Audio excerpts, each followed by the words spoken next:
You're taking care of business with Marty and Clay on Bakersfield's right choice for Saturday Talk. Kern Radio Newstalk 1180. We are back on Taking Care of Business on Kern Radio Newstalk 1180. Our in-studio guest is Russell Johnson, running for Ward 7, City of Bakersfield. Russell, question for you. One of the big issues, obviously, one that Zach had talked about quite a bit when we had him in here, was the pension issue. Where are you on that issue? Yeah, this goes back to one of the major reasons why I'm running, which is our city spending. In government, we spend way too much money as it is, and we need to get more accountable and run more efficiently. Now, when it comes to the pension issue, I support the pension initiative that's on the ballot, Major D. Okay. But it doesn't solve a major part of the problem. And here's what's missing. We're missing a retirement stabilization fund. And I'm going to give some rough numbers to try to describe this because it's kind of complex. But when they initiated 3 at 50 initially, the city's annual contribution, I think, was around $4 million. That's $4 million to pay CalPERS for the city's annual share of costs for all the retirements. Mm-hmm. Then, in a couple of years afterwards, the city's share of costs went to zero because the stock market was performing really, really well. Well, at that point, what the city should have done, and they didn't, which was irresponsible, is they didn't set money aside for when the stock market went down. Right. And when the stock market went down, we're in a position like we're in today, where we've got a $25 million annual share of cost. If not, I've heard it's even higher, maybe even $29 million. Yeah, it's a lot 28. higher. Yeah. And when you look at that, that shows that as the stock market goes up, our share of cost goes down, but as the stock market goes down, the city's share of cost rises. Mm-hmm. So even if we were at 2 at 50 and we never initiated 3 at 50, we'd be somewhere probably around $19 million with an annual share of cost. A far cry from the $4 million when 3 at 50 was initiated. And what we need is to create a retirement stabilization fund. It's good policy, it's good planning, and it just makes sense so that in the good years we set money aside, so in the down years like we are today, we can draw down on that savings. So the new one is what? 2 at 55? I think it's 2 at 50 is 2 what at they're 50. going to. For both fire and police. Both just for fire and police, correct? That's Measure D. Yes. Measure D. Yeah. Mm-hmm. Yeah. Okay. Now, another issue that kept coming up, and it's been alluded to me several times, is that you are endorsed by the several different unions. And, of course, whenever I hear that someone's endorsed by the unions, it scares me. So tell me about your relationship with the unions. Let's talk about that, and let's bifurcate that a little bit. But it's funny you use the word scare. Bifurcate? Yeah, separate it and deal with some of the different endorsements I've received. We're a blue-collar show. Yes. Bifurcate. You have to remember, we're insurance people. Bifurcate?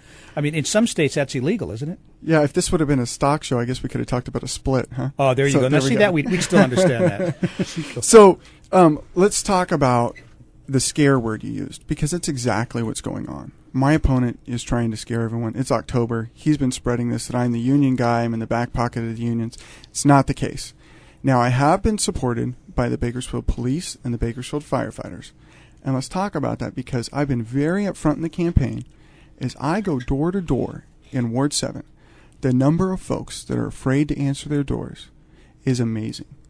And I can't tell you, that's not the Bakersfield I grew up in, and it's not the Bakersfield I want to live in. And I've made it very clear that public safety needs to be the city's number one priority. The years of making cuts and taking officers off the streets while we let other departments balloon and grow, those need to end. And we need to make sure that we keep our community safe more than we do anything else. And that's why I've been supported by the police and firefighters unions. And it's not because I'm going to give them a kickback. And let's talk about that, because there's other local elected Republicans who, just like I am, I'm a registered conservative Republican.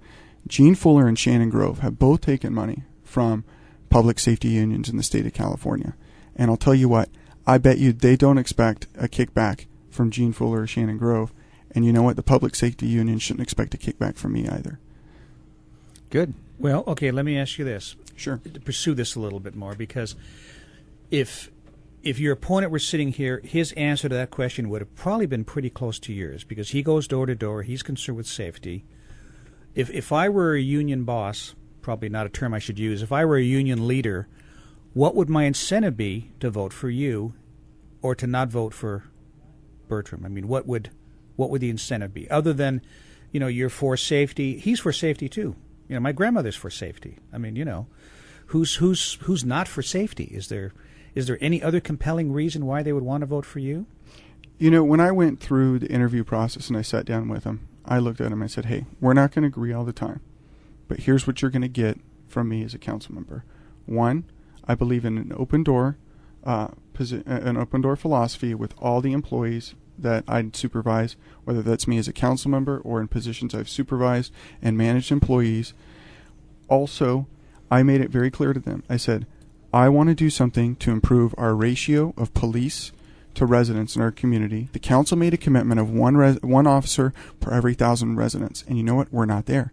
We've gotten away from that. And I want to get back to that ratio. And I'm also not going to make cuts to public safety when we've got other departments that aren't mission critical that we should be cutting first. So how do we turn around and fund that extra cost that we're going to have? Well, that's where it gets back to being proactive. And that's the third reason why I'm running, which is jobs and growth. And I'll tell you what, as a business owner in the community and as a taxpayer, I'm frustrated. I look at what the city's doing to promote job growth in our community, and I'm not seeing anything. And there's two things that we could do really quickly to help working in the right direction. First, why is Bakersfield, the 11th largest city in the state, the largest city in the county of Kern, not a member and a partner in the Kern Economic Development Corporation? This is the public-private partnership that brought us the Target Distribution Center. It brought us the IKEA facility. It also brought us the Dryers facility. It brought us Men's Warehouse, and it brought us MD Manufacturing. It also brought thousands of jobs that came with all those companies that came to Bakersfield. And the question is this: why isn't the city of Bakersfield a partner in that process? And we should be. That's the first thing. Secondly, the city of Lancaster instituted a program called Shop Lancaster, and they tried to get folks to buy cars locally. The city of Bakersfield should have a Shop Bakersfield program because there's 200 to 400 cars purchased monthly outside Kern County. If we can bring those back, there's 1% of sales tax revenue that stays where you buy the vehicle. Mm-hmm. That 1% on a $30,000 car would be $300. If we could even just get 100 cars to stay back here in Bakersfield, purchased here, that's an extra $30,000 a month, and it adds up. But you know what? The money, the message is the most important part, because each time someone buys a car outside the county of Kern and the city of Bakersfield, that's a pothole that doesn't get filled, a road that doesn't get built, and a police officer we take off the streets. Oh, are you up for taking questions? Sure. Okay. Robert on line 1 has a question for you. Robert? Sure. Robert, welcome to Taking Care of Business. Hello? Hello. We can hear you. Hey, yeah, this is Robert, live over in the Rosedale area. I was listening to what you were saying with regards to collective bargaining and endorsements for candidates to run for political office. And it really doesn't, if I'd like to chime in on this, it's not that the political, the collective bargaining unit has any expectations that they're going to get some kind of a kickback. It's basically that the candidate is going to be willing to listen to their side of a particular issue, which is all they try to do. It's they're serving as an advocate for the members of their union, whether it's the 1301, which is the firefighters local, or whether it's KLEA, which is the Deputy Sheriff's Association, or whether it's BPOA, which is the Bakersfield Police Officers Association. All they're doing by endorsing a candidate is this individual that we're supporting is interested in wanting to listen to a diversity of voices and opinions in our community, and that they're not going down a narrow pathway where they're not listening to any one particular individual. Okay, well, Robert, I appreciate that. Let me have Russell comment on that. Yeah, I think in this case, Robert, you're pretty close to it. It's not about giving them a kickback. It's not about giving them a return. What it is about is saying, hey, I'm going to keep an open door, and I've been very upfront, very honest about what I'm going to do. I'm going to make sure public safety is our number one priority.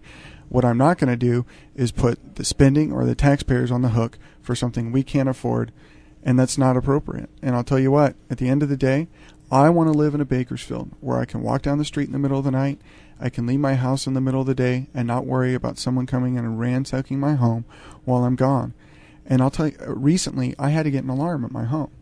And I got an alarm because my wife I was worried about her safety. The Well, number you've got, of break-ins. what a lot of people don't understand is that there is a huge number of Central Valley inmates that were released as a financial accommodation because of the governor that are roaming our streets in an environment where we have already double-digit unemployment. Right.